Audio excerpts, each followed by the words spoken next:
पुण्यश्लोक लोकमाता रानी अहिल्याबाई होलकर जन्म त्रिशताब्दी पर संगोष्ठी का आयोजन। आपको बता दें कि छोटी काशी अनूप शहर के नगर पालिका सभागार में पुण्यश्लोक लोकमाता रानी अहिल्याबाई होलकर की जन्म त्रिशताब्दी के उपलक्ष्य में एक भव्य संगोष्ठी का आयोजन किया गया। ये कार्यक्रम भारतीय जनता पार्टी सरकार द्वारा चलाए जा रहे राष्ट्रव्यापी अभियान के अंतर्गत नगर पालिका परिषद परिसर में सम्पन्न हुआ। इस संगोष्ठी का नेतृत्व नगर पालिका अध्यक्ष ब्रजेश गोयल द्वारा किया गया, जबकि कार्यक्रम में मुख्य अतिथि के रूप में भाजपा जिला महामंत्री नेमपाल सिंह उपस्थित रहे। कार्यक्रम की अध्यक्षता मंडल अध्यक्ष मुनेश शर्मा ने किया। संचालन नगर महामंत्री विनीत बंसल द्वारा किया गया। मुख्य वक्ताओं ने नीता गोयल, अधिशासी अधिकारी गार्गी त्यागी, दामिनी गौड़, अभय गर्ग और पूर्व मंडल अध्यक्ष सीपी सिंह खटीक ने अपने विचार रखे। वक्ताओं ने रानी अहिल्याबाई होलकर के जीवन, उनके कार्य और समाज में उनके योगदान पर प्रकाश डाला। भाजपा नेत्री दामिनी गौड़ ने कहा कि हमारे देश की हर महिला को महारानी अहिल्याबाई होलकर जैसा साहस और वीरता अपनानी चाहिए। देश की बेटियां जैसी वीरांगना सोफिया कुरैशी और विंग कमांडर भूमिका सिंह आज अहिल्याबाई होलकर की प्रेरणा का जीवंत उदाहरण है। इस अवसर पर सुनीता सिंह खटीक, रश्मि सिंह गोल्डी, विकास सूर्यवंशी, बिट्टू चौधरी, मनीष गर्ग, अफजल गाजी, पराग गर्ग, गोपाल सक्सेना, दिलीप भारद्वाज, देवेंद्र प्रजापति, होम निधि मामा, ओम प्रकाश दिवाकर, मनोज कुमार गोल्डी सहित सैकड़ों की संख्या में माताएं, बहनें और नगर वासी उपस्थित रहे। बुलंदशहर से रविंद्र कुमार इंसा के साथ योगेंद्र प्रजापति की खास रिपोर्ट। छोटी काशी अनूप शहर की नगर पालिका परिषद के सभागार में लोक माता अहिल्याबाई होलकर की जयंती धूमधाम से मनाई गई है। आप उसके मुख्य अतिथि रहे हैं, क्या कहना चाह रहे हैं इस पर? एक तो ये जो आपने लोक माता सामान्य चीज बताई, मैं इससे ऊपर की बात बताता हूँ। पुण्य श्लोक, ये धरती पर केवल 3 लोगों को उपाधि मिली।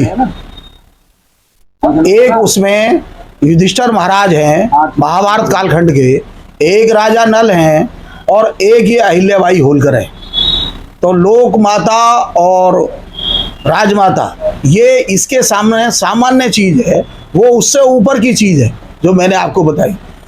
पूरे देश भर में अहिल्याबाई होलकर की ये 21 तारीख से लेकर 31 तक उनकी जयंती तक एक पखवाड़ा मनाया जा रहा है। उनके जीवन में जो जो घटनाएं हुई, जो जो साहस के कार्य उन्होंने किए, जितने कार्यों का वर्णन उनके बारे में आता है सामान्य आदमी नहीं कर सकता।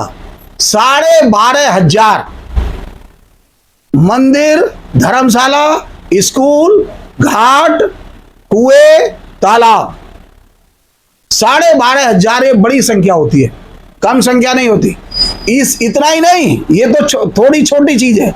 इससे ऊपर का काम जो कमजोर तबका है, बुनकर समाज है, उसको भी प्रशिक्षण दे करके और उनका काम कैसे अच्छा चल सकता है, कितना बढ़िया चल सकता है और कैसे उनकी मार्केटिंग हो सकती है, उस समय पर उन्होंने महेश्वर में करके दिखाया जहां उनकी राजधानी थी। लुहार भी अपना सामान, जो युद्ध लड़ने के हथियार थे, वो लुहार बनाने का काम करते थे उस समय पर। उनके हथियारों को बिकने के लिए मार्केटिंग और बनाने के लिए प्रशिक्षण उस समय पर कराया। सर, मेरा सवाल आपसे ये है। हाँ बोलो। आज की जयंती पर हमारे देश की नारियों के लिए क्या कहना चाह रहे हैं? देखो, हमारी सरकार, प्रदेश सरकार भी और उत्तर केंद्र सरकार भी, दोनों नारियों के बारे में पहले से ही सशक्त और मजबूत करने के लिए नारी वंदन अधिनियम ये सरकार, केंद्र सरकार हमारी पहले लेकर के आई है। अभी हमारे मुख्यमंत्री जी ने, मैंने ऊपर बताया था, फिर आपको बता देता हूँ, 3 वीरांगनाओं के नाम से पीएससी में अलग से बटालियन होगी। एक उसमें अवंती बाई है, एक उसमें झलकारी बाई है और एक इसमें अहिल्याबाई होलकर है।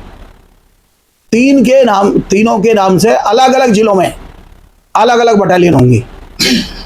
तो सरकार और हमारे केंद्र सरकार ने अहिल्याबाई होलकर के नाम से वहाँ मालवा में बहुत बड़ी प्रतिमा बनवाई है।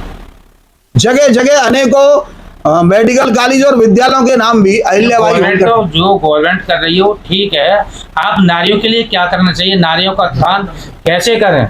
ये नारी का उत्थान तो देखो, अहिल्याबाई होलकर के जीवन से आपको समझने की आवश्यकता है।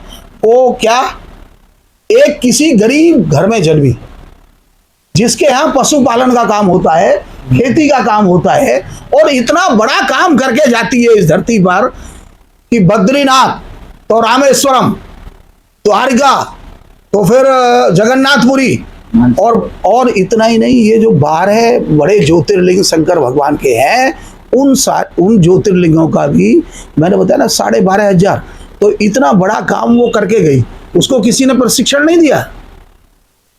ये अपने जज्बा, अपना साहस वो खड़ा करना होता है। सरकार हमारी सभी महिलाओं के और सभी पुरुषों को सशक्त और मजबूत बनाने के लिए लगातार प्रयास कर रही है, लगातार संघर्ष कर रही है, लगातार उनका सहायता कर रही है, सहयोग कर रही है।